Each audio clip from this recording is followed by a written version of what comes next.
dia, irmãos. Que a graça e a paz esteja com todos vocês. Uma alegria poder estar aqui hoje com os irmãos, compartilhando da palavra do Senhor. Trago também o carinho, o amor e o abraço da minha igreja, a Igreja Presbiteriana Shalom, daqui de Campinas. Nós nos reunimos lá na Vila Marieta, pertinho daqui, poucos quilômetros. E o Senhor tem nos abençoado ali naquele local. Nós estamos há alguns anos rodando a cidade, né?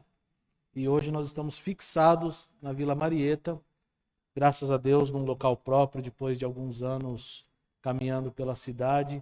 Mas nós somos uma igreja que já servimos a Campinas há 20 anos. Começamos com o reverendo Noidi e hoje nós estamos ainda com o Noidi, o pastor Ricardo e o pastor Silvano. Então trago um abraço da nossa igreja, do conselho da nossa igreja, para os irmãos, e desde já agradeço o convite dos pastores dessa igreja. Irmãos, fui informado que vocês estão trabalhando sobre fazer discípulos. E fazer discípulos está no DNA da missão da igreja. É o que tem que estar no cerne do propósito da nossa existência. Então, para meditar nisso, eu gostaria de ler com os irmãos a carta de 1 Pedro, no capítulo 2. 1 Pedro, capítulo 2, a partir do verso... Nós vamos trabalhar mais o verso 9 e 10, mas eu quero ler a partir do verso 1. 1 Pedro 2, de 1 a 10.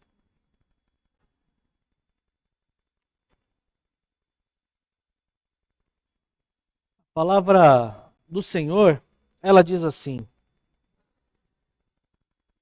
despojando-vos, portanto, de toda maldade e dolo, de hipocrisias e invejas, de toda sorte de maledicências, desejai ardentemente, como crianças recém-nascidas, o genuíno leite espiritual, para que por ele vos seja dado crescimento para a salvação.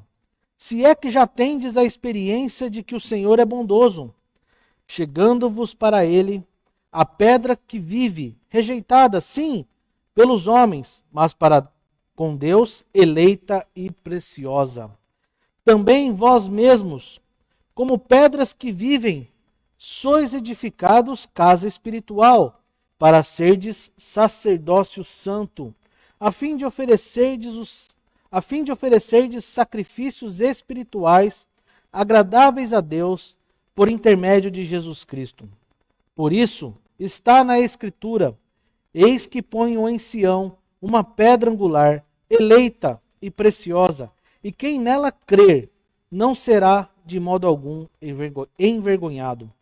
Para vós outros, portanto, os que credes é a preciosidade, mas para os descrentes, a pedra que os construtores rejeitaram, essa veio a ser a principal pedra angular, e pedra de tropeço e rocha de ofensa. São estes os que tropeçam na palavra, sendo desobedientes para o que também foram postos.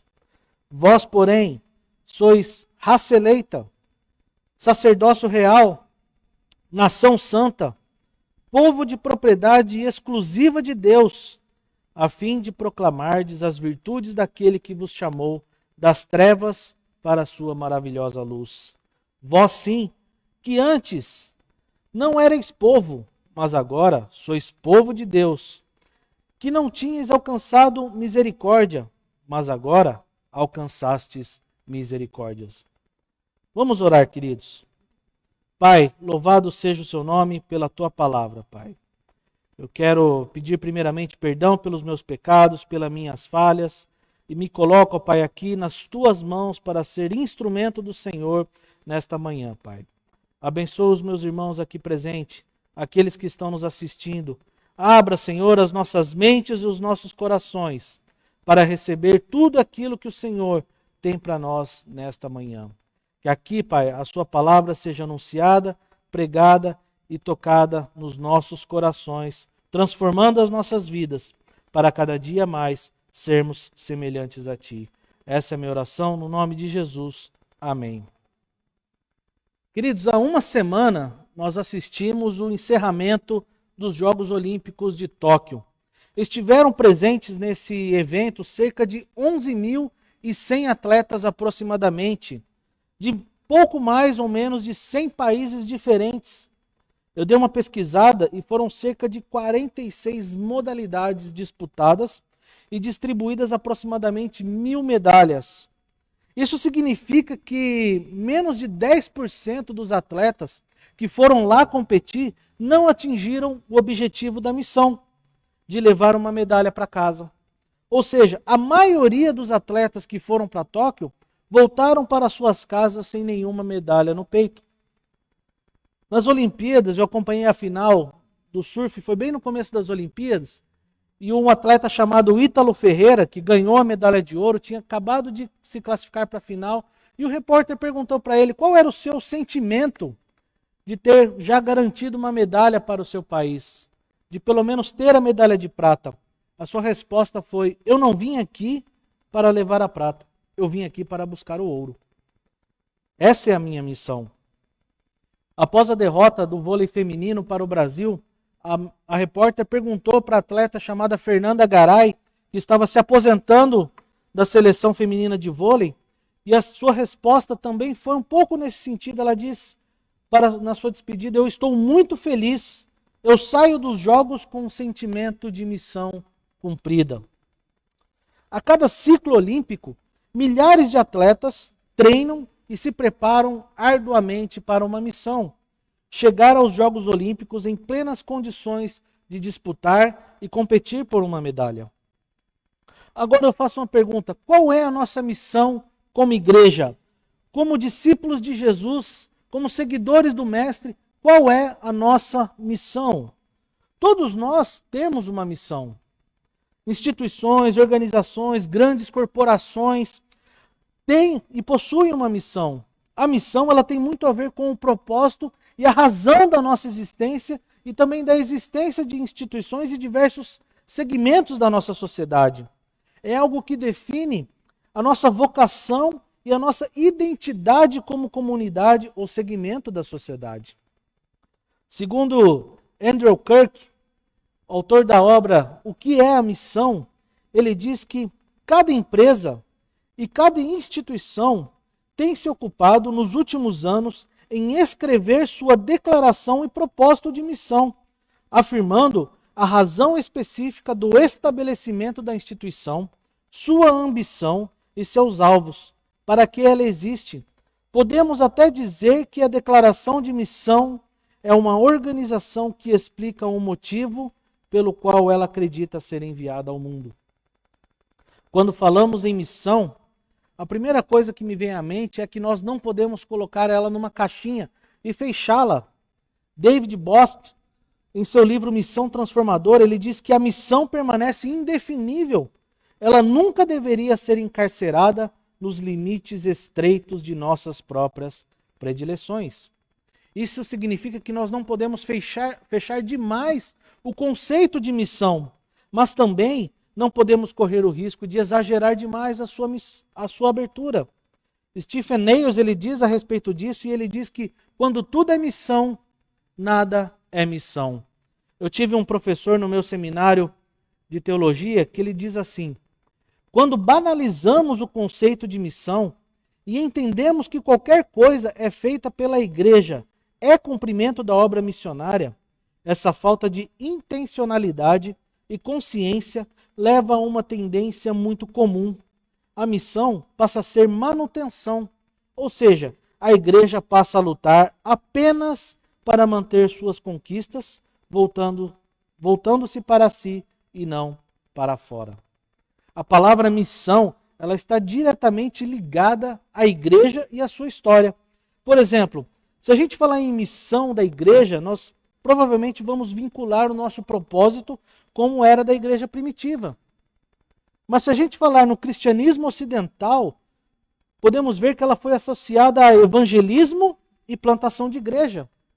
Já nos dias atuais, nós estamos vinculando esta palavra ao chamado da igreja e sua missão, como definindo tudo aquilo que a comunidade é enviada para fazer na sua existência, para que seja parte da missão de Deus no mundo, começando no local onde ela é inserida. A missão, ela nos coloca naquilo que é fundamental para a existência de nossa igreja.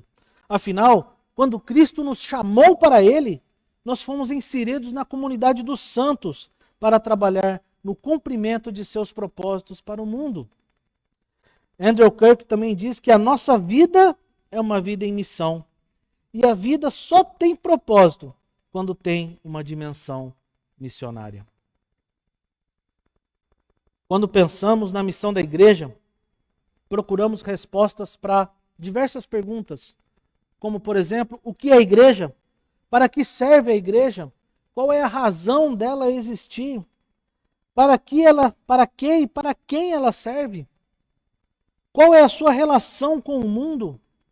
Para que a igreja foi chamada?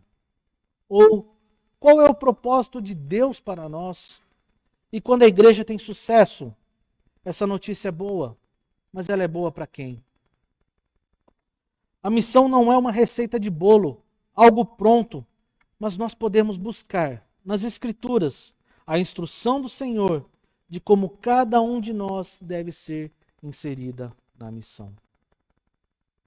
O Senhor Jesus nos deu uma missão.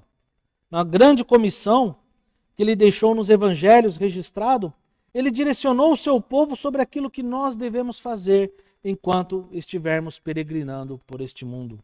Nos evangelhos, o Senhor nos deixou a tarefa de ide, por onde estivermos, espalhados por todos os lugares, Ele disse para nós, façam discípulos, batizem em meu nome. Ensinar as coisas que Jesus ensinou enquanto andou por este mundo. Isto está lá em Mateus 28. Ele também nos deixa a instrução de ir por todo o mundo e pregar o seu evangelho a todos. Ele também diz para batizar todos que confessam Jesus como seu Senhor. Está lá em Marcos 16. Ele também diz para pregar a mensagem do arrependimento e perdão dos pecados. Lucas 24. E nos convoca a sermos testemunhas do reino de Deus. Atos 1:8. Kevin DeYoung, ele diz que a missão da igreja, conforme vista na grande comissão, é ganhar pessoas para Cristo e edificá-las em Cristo. Fazer discípulos. Esta é a nossa tarefa. Portanto, como nós podemos compreender qual é a nossa missão para a igreja nos dias de hoje? Primeira coisa que eu gostaria de compartilhar com os irmãos é que toda missão, ela nasce de uma necessidade. Toda missão, ela nasce por alguma área do mundo que está vulnerável. É necessário uma necessidade para que tenhamos uma missão para cumprir. Qual é a nossa missão hoje, então, como seguidores de Jesus? Toda missão, ela começa de dentro para fora. A partir do momento que nós conhecemos Jesus e nos tornamos seus discípulos, o Senhor nos chama para um novo estilo de vida. Já não andamos mais segundo o curso deste mundo. É caminhar com Cristo. E isso requer de nós algumas necessidades e compreensões bíblicas, pois agora já não caminhamos mais segundo o curso e a cultura do mundo. Por isso o apóstolo Pedro nos exorta a caminharmos rumo à maturidade cristã. Veja, o Senhor nos chama a abandonar a vida do velho homem, o estilo de vida da cultura do mundo e tudo aquilo que estraga o nosso relacionamento com Deus. O texto começa despojando-vos, portanto, de toda maldade e dolo, hipocrisias, inveja e toda sorte de maledicências. O apóstolo Paulo também falou sobre isso em Colossenses 3,5, dizendo: fazei, pois, morrer a vossa natureza terrena. Ele ainda disse em Efésios 4:22, despojei-vos do velho homem, que se corrompe segundo as concupiscências do engano. Despojei-vos do velho homem é pegar aquela roupa suja de pecado, aqueles seus princípios mundanos e jogar fora e vestir uma roupa limpa, lavada, redimida pelo sangue do Cordeiro. Nós somos uma nova pessoa. Nós nos tornamos com Cristo uma nova criatura. Em resumo, ele nos chama a descartar tudo aquilo que nos impede de desfrutar de um relacionamento pleno com Deus. A segunda coisa é que ele nos chama a desejar ardentemente a palavra de Deus e fazer bom uso dos ensinamentos e exortações bíblicas. Ele diz: desejai ardentemente, como crianças recém-nascidas, o genuíno leite espiritual. Quem tem filho recém-nascido, bebê, ou quem é pai, já passou por a experiência de ter em casa um bebezinho recém-nascido totalmente dependente dos pais. E eu pesquisei isso, nós temos uma filha lá de 1 ano e uma de 4 anos. Então eu perguntei para minha esposa, quando o neném nasce, de quantas em quantas horas você amamentava este bebê? E ela confirmou para mim, olha, geralmente é de 3 em 3 horas. A minha filha mais velha, segundo ela, mamava de 2 em 2 horas. Isso significa que nós vamos amamentar um recém-nascido, a mãe, pelo menos 8 vezes ao dia. Quando chega o horário que ela quer se alimentar do leite materno, ela só sabe fazer uma coisa: chorar desesperadamente. E não há nada que você possa fazer, não há cafuné, não há mandar de um colo para outro, não há de tio mandar papai, não há nada. Ela só quer o leite materno. É a única coisa que sacia o choro dela recém-nascido. No leite materno, a criança tem todos os nutrientes e proteínas que ela precisa nos seus primeiros meses de vida. Veja, o leite materno ajuda a desenvolver o sistema digestivo da criança, minimiza as cólicas, desenvolve a inteligência, da criança e reduz o risco de doença e fortalece a arcada dentária. Da mesma forma, o Senhor nos entregou a palavra de Deus, as Escrituras Sagradas como nosso genuíno leite espiritual. Nas Escrituras nós nos encontramos com um Deus que se revela a nós. Conhecemos a sua vontade, buscamos a instrução e a sabedoria para a nossa vida. Buscamos todas as direções para trilhar o caminho de sermos uma pessoa feliz e realizada em Cristo Jesus. Todas as vezes que nós abrimos a palavra de Deus, nós escutamos a sua voz. Nos alimentamos espiritualmente, nos tornamos crentes fortes, sábios e maduros na fé. O salmista diz, lá em Salmo 19:7, que a lei do Senhor é perfeita e restaura a alma. O testemunho do Senhor é fiel e dá sabedoria. O autor de Hebreus também diz, lá no capítulo 4, verso 12, que porque a palavra de Deus é viva e eficaz, é mais cortante do que qualquer espada de 2 gumes e penetra até o ponto de dividir alma e espírito, juntas e medulas, e é apta para discernir os pensamentos e propósitos do coração. Se somos um povo que diz amar a palavra de Deus, se somos um povo que prega um dos grandes princípios da reforma, que é o sola escritura, então nós precisamos mergulhar diariamente na palavra de Deus. Ela é o alimento que nós precisamos, ela é o nosso pão espiritual de cada dia, é ela que nos fortalece no dia da aflição.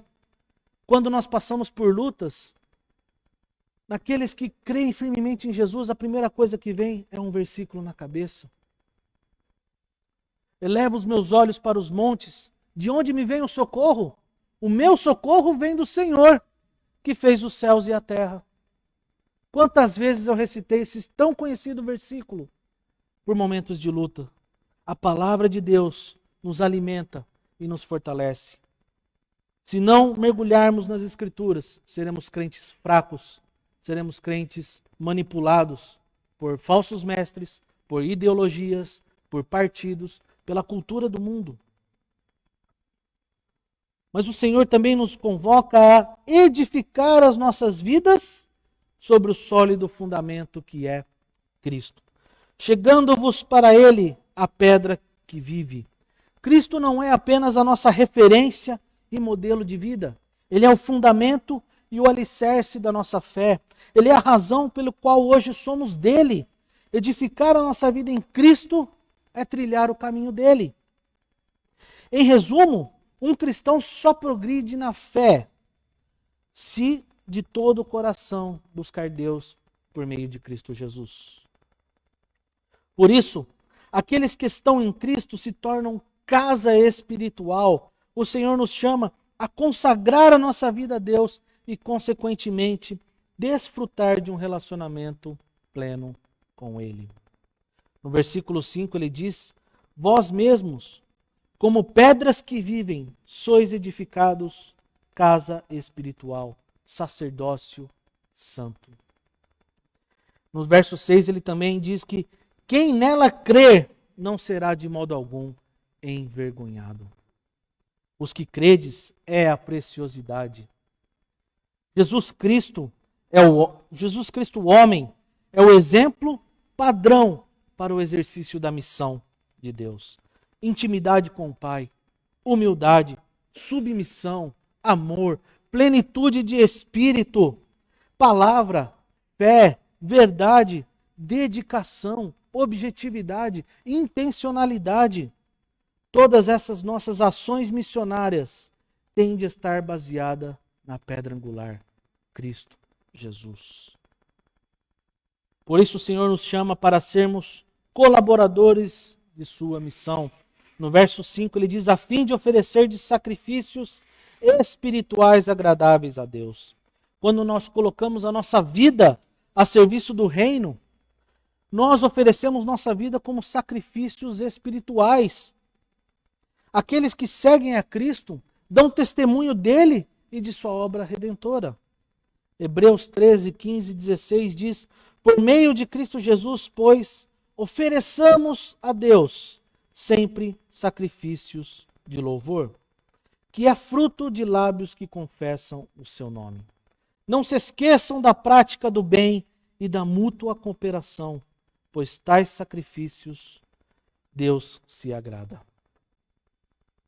Quando o Senhor nos chama a abandonar o velho homem, a desejar ardentemente o conhecimento da palavra, a edificar a nossa vida em Cristo, a sermos colaboradores de sua obra, nós estamos então sendo alertados para uma necessidade urgente da igreja nos dias de hoje, que é discipular pessoas.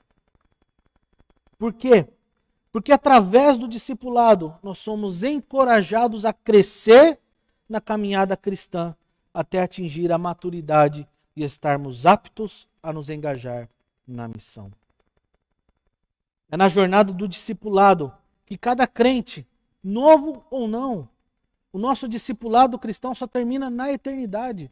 Sempre temos que ter pessoas que nos instruam e nos levem a permanecer no caminho da verdade. Então, a jornada do discipulado de cada crente é a que somos exortados na verdade, capacitados a uma vida bíblica, onde prestamos contas do nosso testemunho, nos engajamos na missão e desenvolvemos uma vida de oração. O discipulado, ele nos ajuda a afirmarmos a nossa prática cristã.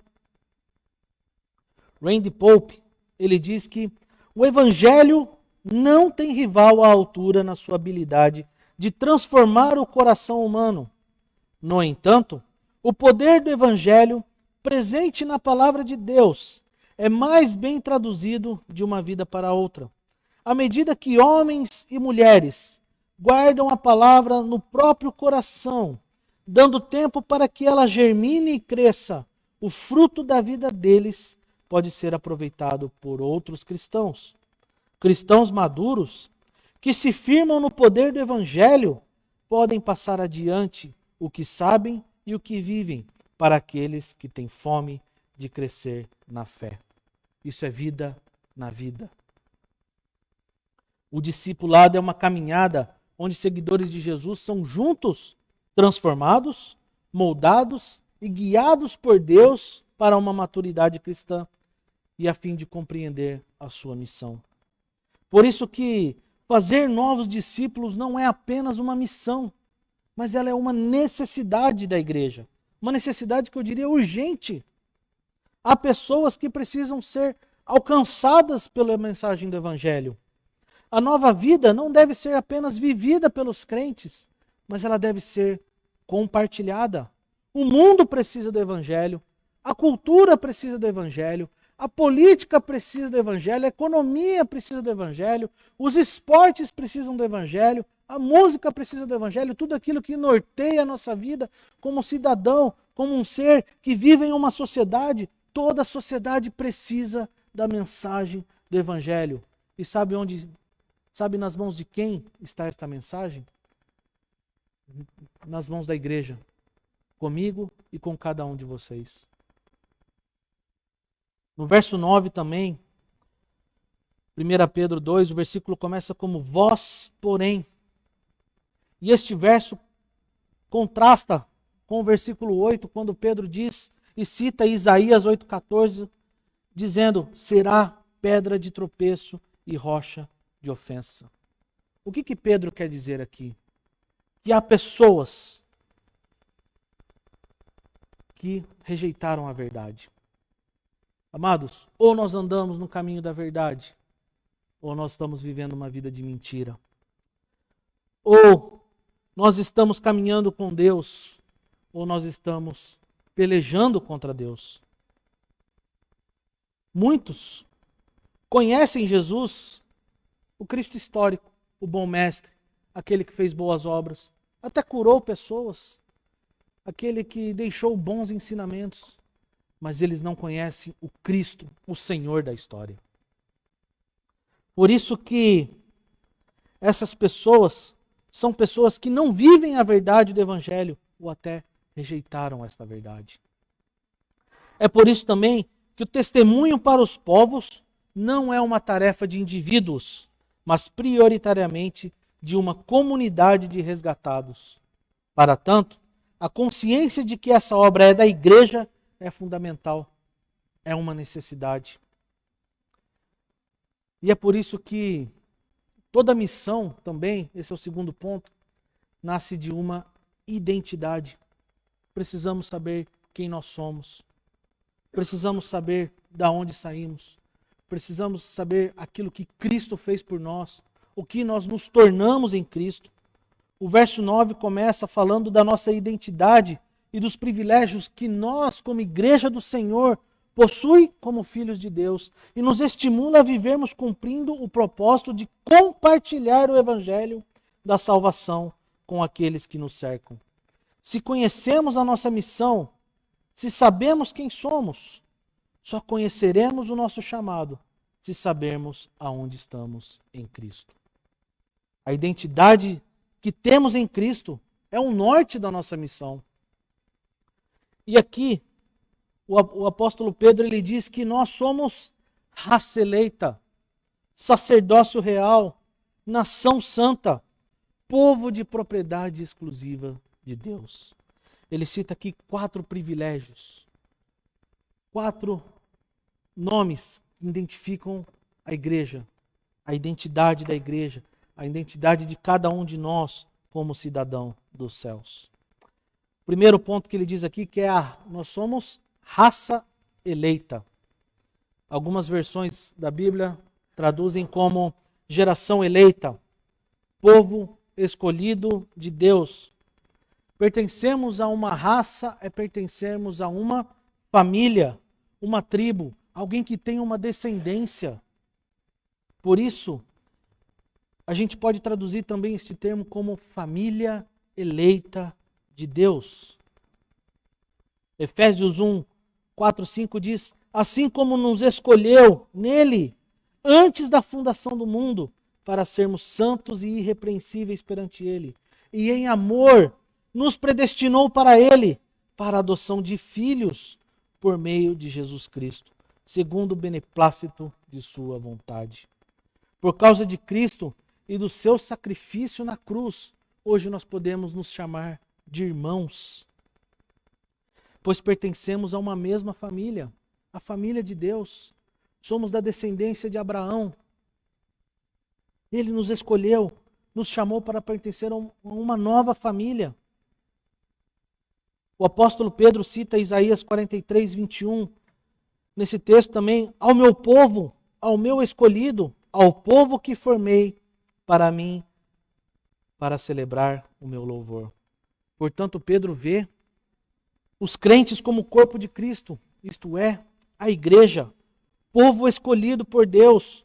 Não somos mais apenas indivíduos em missão, somos agora um povo, uma família em missão. Eleitos são cristãos chamados, escolhidos por Deus para obter a salvação em Cristo Jesus e pertencer a uma nova família. Às vezes na igreja a gente recebe pessoas que vêm de outras cidades e não tem nenhum familiar de sangue aqui. E muitas vezes eu vejo o pastor Neidi, aqui você tem uma família. Aqui está a sua família. Irmãos, o irmão do seu lado, esta igreja, aqui está a sua família. Mas o texto também nos chama de sacerdócio real. No Antigo Testamento nós tínhamos ofícios de rei, sacerdote e profeta, como intermediadores entre Deus e o povo. Os sacerdotes eram designados por Deus para oferecer sacrifícios, orações e louvores em favor do povo. Portanto, havia uma separação entre Deus e o povo, intermediado pelos sacerdotes. Mas no Novo Testamento, Cristo torna-se o nosso sumo sacerdote, oferecendo Ele mesmo como sacrifício perfeito pelo pecado. Por causa do sacrifício de Cristo, fomos chamados e conduzidos à presença de Deus, de forma que não temos mais a necessidade de alguém que se coloque entre nós e Deus. Nós não precisamos mais do Papa, do Padre, do Pastor, do Apóstolo, do Presbítero para nos achegarmos até Deus. Nós apenas precisamos derramar o nosso coração aos pés da cruz diante de Jesus. Quando Jesus ofereceu-se como sacrifício de louvor, o véu do templo que fechava os santos dos santos foi rasgado de fora a fora, de alto a baixo. Jesus abriu para nós o caminho que nos leva à presença de Deus. Pedro então nos chama de sacerdócio real e nos chama para ser um povo santo, sagrado, separado. Agora também somos feitos sacerdotes e podemos nos achegar ao trono de graça com as nossas súplicas, orações e sacrifícios de louvor. Apocalipse 1, 5, 6 diz que aquele que nos chama e pelo seu sangue nos libertou dos nossos pecados e nos constituiu reino, sacerdote para o seu Deus e Pai. Somos chamados para servir a um reino e sermos um povo que reflete a glória de Deus na terra. Mas ele também diz que nós somos nação santa. Nação é uma multidão de associados ou que vivem em união. É um só povo. Nação santa, um povo separado por Deus. Uma nação é formada por cidadãos que residem em um determinado local geográfico, onde há leis, regulamentações e um esforço para a manutenção de um bem comum. Agora, somos nação santa. Há algo que nos une, há algo que nos faz ter algo em comum. Este alguém é Cristo. Agora, já não pertencemos mais a este mundo. Há um reino, o reino de Deus. Fomos separados deste mundo, mesmo que nós estejamos aqui, peregrinando na terra. Na terra, somos forasteiros, peregrinos. Aqui já não é mais o nosso lar. É muito comum quando alguém parte para o Senhor, alguém dizer, o irmão voltou para casa. O irmão foi para o seu lar. O nosso lar é a eternidade, a Nova Jerusalém. Por isso que o apóstolo Paulo nos chama, em 2 Coríntios 5:20, de embaixadores em nome de Cristo. Porque a nossa cidadania está nos céus. O Senhor nos chamou então para sermos aqui os seus representantes.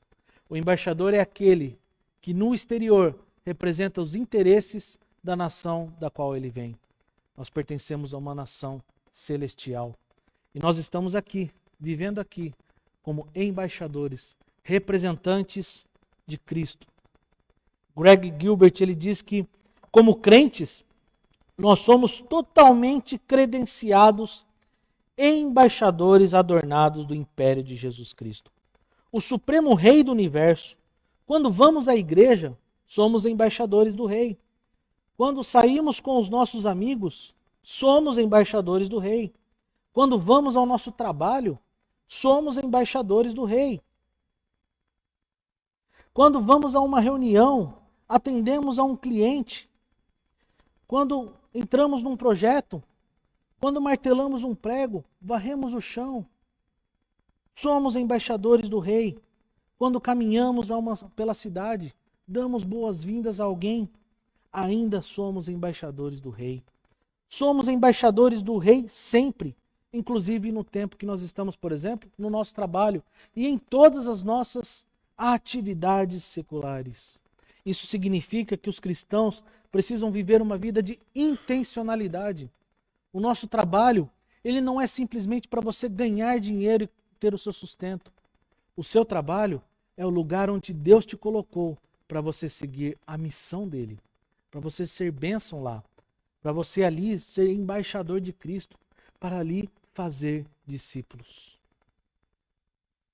Não fomos chamados para ficar defendendo ideologias, defender políticos, partidos, ideias criadas por uma sociedade caída. Às vezes eu percebo que a igreja está perdendo o seu tempo para discutir política, para defender políticos, ao invés de manter o seu foco na missão. E a nossa missão não é defender políticos, ideias, ideologias, irmãos, seja ela quais forem, direita, esquerda, centro, para trás, para frente, seja qual ideologia for, nós somos um povo de Deus que deve defender e proclamar um reino santo. A mensagem principal é do governo do reino de Deus sobre a terra. Não na gerência ou cultura humana, capitalismo ou socialismo, anarquia, monarquia. Todos esses sistemas são ideologias falíveis e incompletas diante do reinado de Cristo em nós. Se há alguém que deixa se cegar pela ideologia, em algum momento, ideologias irão entrar em confronto com a Bíblia, com a palavra de Deus. Existimos e somos resgatados para a glória de Deus. Quando declaramos que somos uma nação santa, significa que nós pertencemos a um reino que não provém deste mundo. Por isso nós precisamos ser, agir e caminhar de acordo com os princípios e valores que nós representamos como embaixadores. Nós simplesmente temos que tornar este fato conhecido e temos que falar sobre isso, mesmo que isso cause rejeição na sociedade. Mas o Senhor também nos diz que nós somos povo, propriedade exclusiva de Deus. Ao longo da história, Deus tem chamado um povo para si. Deus tem reunido um povo para ser seu. E este povo é diferente de todas as nações da terra. Este povo rompe as fronteiras geográficas desse mundo. Ela não depende de laços nacionais ou étnicos. Este povo é um povo que pertence a um rei, a um reino, que agora reconciliado com Deus, possui um relacionamento especial com o seu Criador. Este povo pertence a Deus, que comprou cada um de nós com o seu sangue. O sangue de Cristo nos trouxe a redenção. Apocalipse 5, 9, 10 diz que com o teu sangue compraste para Deus e constituíste reino e sacerdote. Terceiro ponto também é que toda missão, ela nasce de um propósito. Toda missão, ela tem um propósito. Deus tem um propósito para seu povo. Se olharmos para toda a história bíblica, nós vemos um plano divino e eterno de Deus, um projeto que começa na criação, passa pela queda, pela redenção, termina na reconciliação de todas as coisas em Cristo até a consumação dos tempos e o estabelecimento perpétuo do seu reino. Tim Keller, um autor que eu gosto muito, ele diz que por meio de sua graça, Jesus desfez a cidade antiga para que nós nos tornássemos cidadãos da cidade futura, fazendo-nos sal e luz na cidade presente. E ele ainda completa que Deus nos entregou a cidade para a realização de seus propósitos. E embora ela tenha sido manchada pelo pecado, devemos usar os recursos do Evangelho para consertar as cidades estragadas. Isso tem a ver com vocação e chamado. Chamado que é para cada um de nós, para todo crente. N.T. Wright também diz que somos chamados a fazer parte da nova criação de Deus, chamados a ser agentes dessa nova criação. E aqui e agora, somos chamados a exemplificar e exibir essa nova criação em sinfonia e na vida familiar, na justiça restauradora e na poesia, na santidade e no serviço ao pobre, na política e na pintura. Cristo nos chama em seu Sermão do Monte para sermos sal e luz, para que brilhe a luz de Cristo.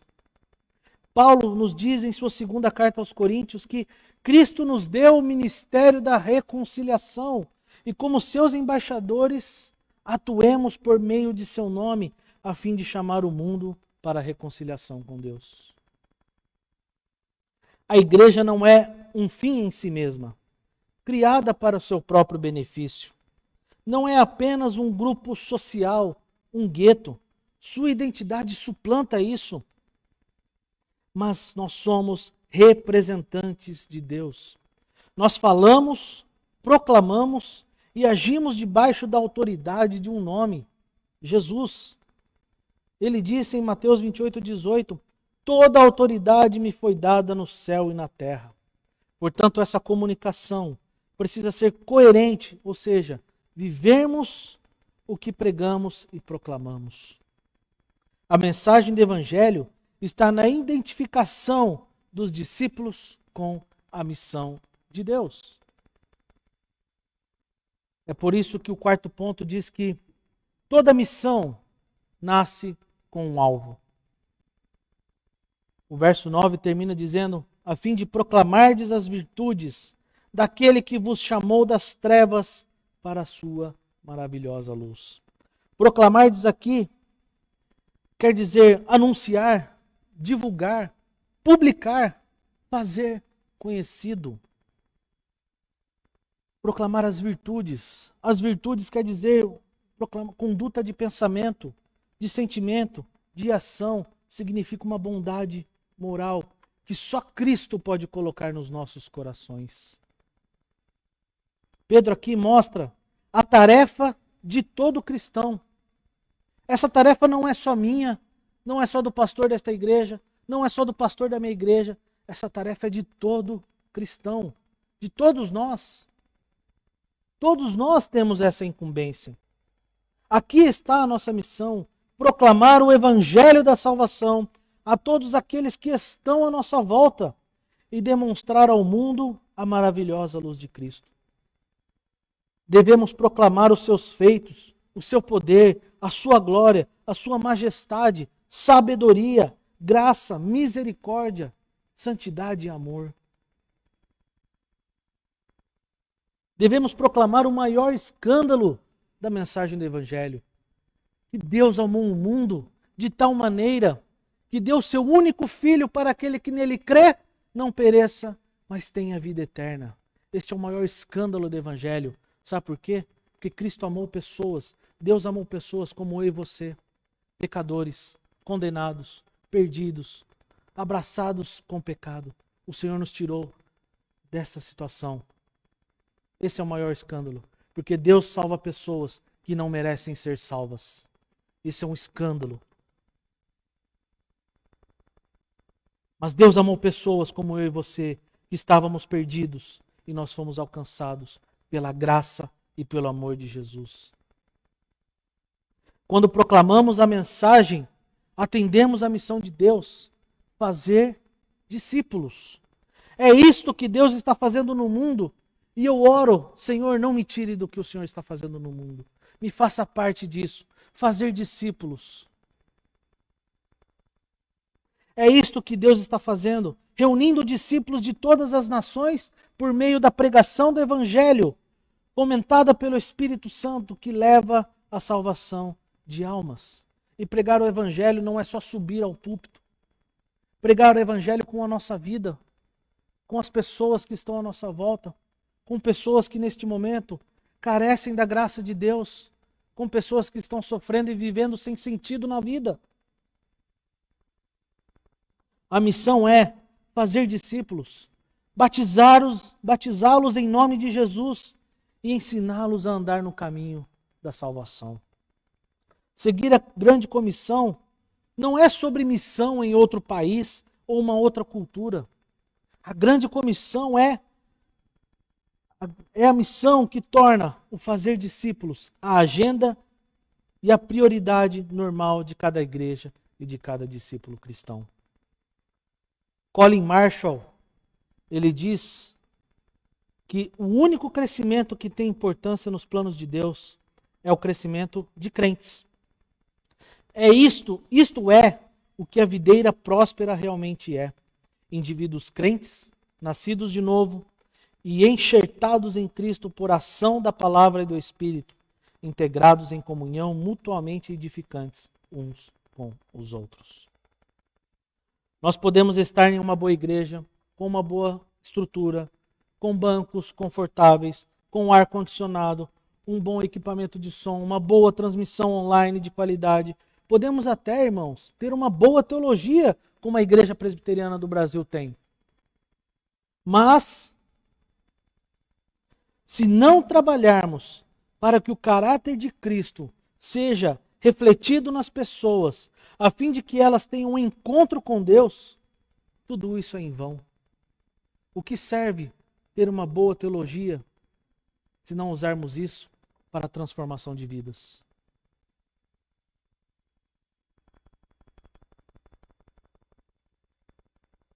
Esta é a agenda de todo cristão. A grande comissão não é apenas para os 11 discípulos.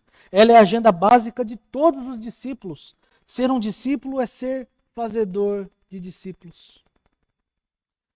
No verso 10, Pedro ainda faz um contraste entre o passado e o presente do cristão. Ele diz: antes vocês não eram um povo, mas agora vocês são povo de Deus. Antes não havia recebido misericórdia, mas agora receberam misericórdia. Todos nós sabemos de onde Deus nos tirou. Todos nós sabemos quem nós éramos e quem nós nos tornamos em Cristo. Nós éramos perdidos, o Senhor nos fez um povo. Nós carecíamos de misericórdia, fomos alcançados pela misericórdia de Deus. Mesmo sem merecer, Ele nos chamou. E este amor, ele deve ser compartilhado a cada minuto, a cada instante, a cada oportunidade que nós tivermos. Nós precisamos compartilhar o amor de Deus. Kevin DeYoung, ele resume a missão da igreja com a seguinte frase: a missão da igreja é ir ao mundo e fazer discípulos, por anunciar o evangelho de Jesus Cristo no poder do Espírito, e reunir estes discípulos para que adorem e obedeçam a Jesus Cristo, agora e na eternidade, para a glória de Deus, o Pai. A missão de Deus precisa ocupar todo o propósito da nossa vida por uma simples razão. Há algo pior do que a morte. E há algo muito melhor do que a prosperidade humana. Somente o Evangelho de Jesus Cristo, proclamado por cristãos, como eu e você, e protegidos pela igreja, pode nos livrar do que precisamos verdadeiramente temer. A missão, ela reflete a razão da nossa existência, da existência da igreja e de seu propósito. A igreja existe porque Deus designou ela para uma missão, alcançar o mundo. A igreja não foi criada para viver para ela, mas para servir ao mundo. Nosso objetivo é o mundo, cujo amor de Deus é o alvo. Esta é a vocação missionária pela qual a igreja é chamada. O chamado da igreja é a missão de Deus, é participar do movimento do amor de Deus, alcançando pessoas que precisam ser alcançadas pelo Evangelho, cujo Deus é a fonte do amor e da paz. A igreja é o presente de Deus para o mundo e, por essa razão, a missão é essencial para a nossa vida e para a nossa vocação.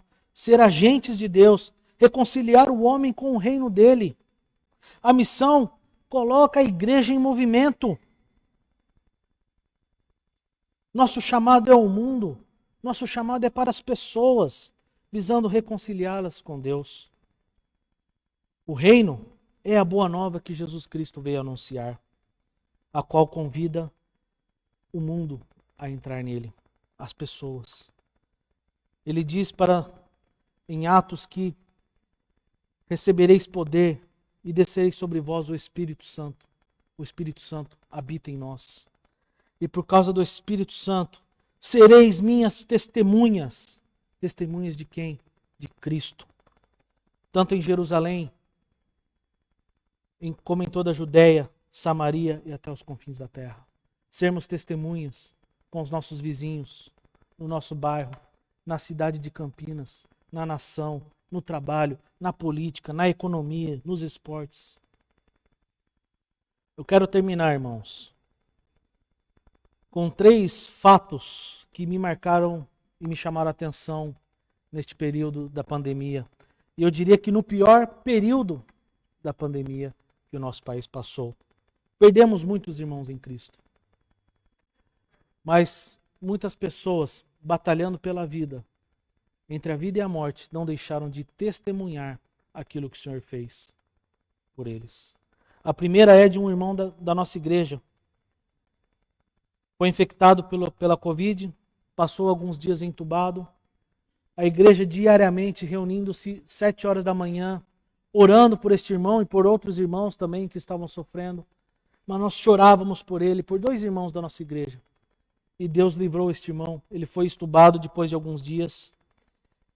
E ainda do hospital, sem forças, ele pediu: pastor, eu gostaria de orar pelo outro irmão que está entubado. E este irmão, irmãos, estava literalmente entre a vida e a morte, a tal ponto que a gente estava achando que ele ia partir. E ele ainda do hospital, sem forças, orou pelo outro irmão. Coisa maravilhosa, que testemunho para nós. Este irmão que recebeu oração de forma inexplicável, e o médico fala: eu não sei o que aconteceu. É inexplicável. Mas esse irmão hoje está em casa com a família. A segunda é da minha tia tia Luciene. Em junho ela foi infectada pelo Covid, chegou a ser internada também por causa disso. E a nossa família havia uma preocupação enorme. Minha irmã é médica, ela olhava os exames e via que os exames não estavam bons. Isso preocupava a gente todos os dias. Eu orava em casa, pedindo que Deus a livrasse do pior, pedindo para que Deus restabelecesse a sua saúde, mas que fizesse também a vontade sobre a vida dela.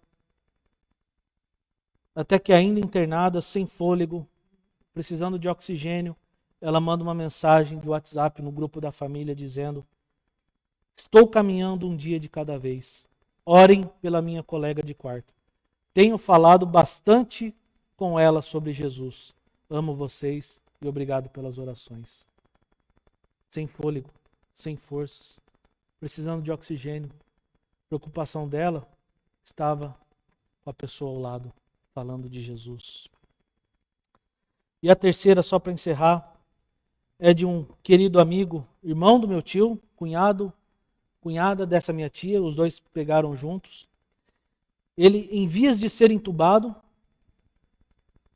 do qual não saiu, ele veio a falecer, mas antes disso ele enviou um áudio por uma outra cunhada, dizendo o seguinte, talvez, eu não sei se essa foi a última mensagem dele, mas foi uma das últimas que ele enviou, uma mensagem em voz. Ele diz assim: ir para o céu é um prêmio. Quem vai mais cedo, começa a curtir mais cedo. E para de ter tanto problema aqui na terra. Isso não deixa de ser um prêmio. É cosmovisão. Eu sei, a gente não quer morrer, mas se Deus quiser que eu vá antes, para não ver os problemas deste mundo, eu estou dentro. Estar vivo não é um prêmio. Estar na terra não é um prêmio. É um lugar de sofrimento e de dor, de tristeza, de pecado. Quando eu morro, eu me liberto de tudo isso.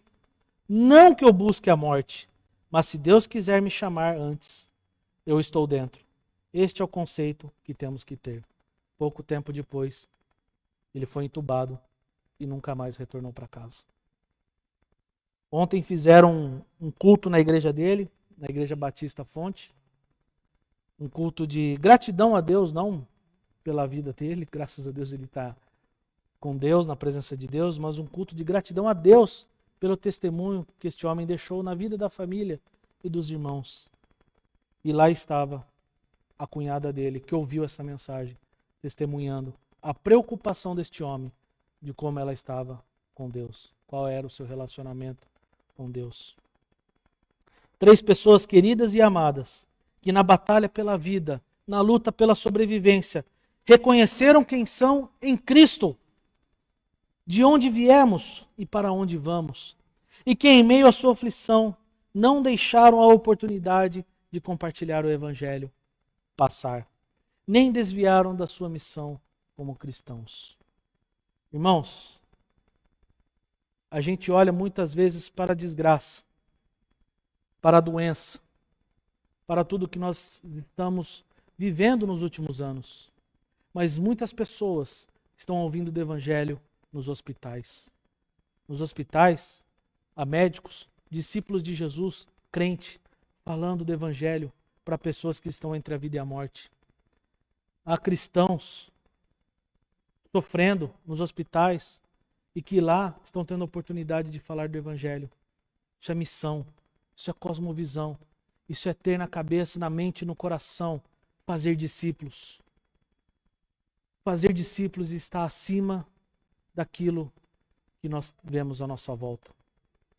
As situações e as circunstâncias vêm até nós para enxergarmos Deus e ao que temos que fazer em nome de Cristo.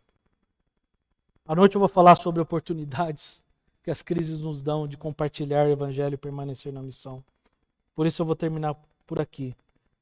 Mas o meu desejo e oração é que a Igreja do Senhor Jesus e os seus discípulos sejam no poder do Espírito Santo capacitados para compartilhar o Evangelho e fazer discípulos enquanto estiverem peregrinando por aqui. Essa é a minha oração. Vamos orar, irmãos? Pai, obrigado pela Tua palavra. Obrigado, Senhor, porque a Tua palavra não volta para o Senhor vazia. Obrigado porque o Senhor fala aos nossos corações. Pai, obrigado porque o Senhor nos chamou para participar dos Teus propósitos. Nos chamou para sermos participantes da Tua missão, Pai. Isso é uma responsabilidade para a igreja, sim. Isso é uma grande responsabilidade, Pai, sim. Mas também é um privilégio. Porque nós não podemos deixar de falar daquilo que o Senhor fez por cada um de nós. Pai, que a Igreja Presbiteriana do Novo Campos Elíseos, que a Igreja Presbiteriana do Brasil, cada membro, ó Pai, cada discípulo de Jesus, desta família maravilhosa da qual nós pertencemos, possa ser capacitados pelo Teu Espírito Santo para anunciar, proclamar o Evangelho, para fazer discípulos, ó Pai, para que Seu reino seja estabelecido aqui na terra. É isso que eu te peço, no nome santo de Jesus. Amém. Deus abençoe, queridos. Em nome de Jesus.